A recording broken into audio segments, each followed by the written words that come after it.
remember in about 2018, I spoke to the team leader of the gender clinic. I think I might have had some misgivings. I'm not sure, but I sort of raised it with her to try and understand what was happening. Not in a full-on way, but I think I was curious.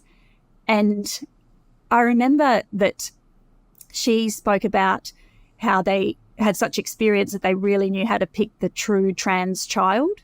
And that has been a theme with my hospital's gender clinic, in that they've really,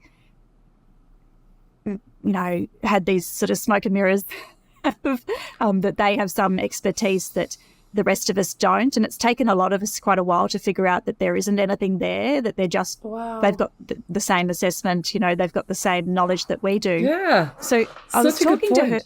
It actually took us ages to figure out, what are they doing? Is there something they know that we don't? What is it that we're missing? It was so much doubt. But I remember her saying, oh, yeah, we know how to weed out the confused lesbians. And then she did say that as proof of their knowledge of how to pick the right kids, that every single child that they'd started on puberty blockers except one had continued, and that one had stopped because of a needle phobia. Magic. Yeah, it's magic. And then I was really clumsily trying to grasp for, trying to convey a concern. And I'd been working in forensics, so I was saying to her, oh, well, I know it's a silly sort of comparison, but I know with psychopathy in children that most kids aren't psychopathic, but it's the people that end up psychopathic, they often become so because they've had repeated experiences of violence, perpetrating violence, in peers, and they become changed by that, and it reinforces. And I was trying to convey to her, oh, is there a issue with this pathway reinforcing itself? And I mean, of course, she took offence to the to the comparison, but I was clumsily trying to find my way through a question there that wasn't really answered.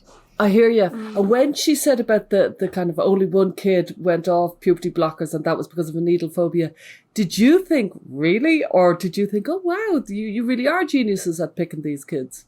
I did. I fell for it, hook, line and sinker. I'd worked with that woman in a different service for years, and there was that relationship there, and I would never have dreamed that they would be harming children. I know they don't think they're harming children, but I just would never have dreamed that they would. Can I just ask, now this is just personal curiosity, but you said you worked with this particular clinician in another setting. Was she also doing gender-related stuff in the other setting? No, this is in a so different she service. got the magic knowledge really, really quickly and then started doing it at the new setting where you work together.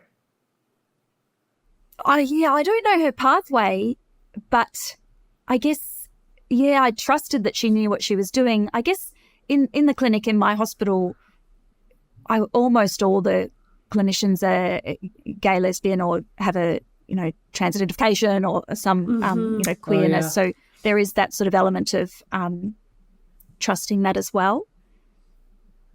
It's almost like, the term gaydar, how colloquially it's joked around about that gay people have a gaydar and they can just spot like a gay person. And I'm sure there's some truth to that. But when you start taking that theory and putting children in the hands of clinicians who just claim to have a transdar of some kind, I mean, that's unbelievably reckless. It is.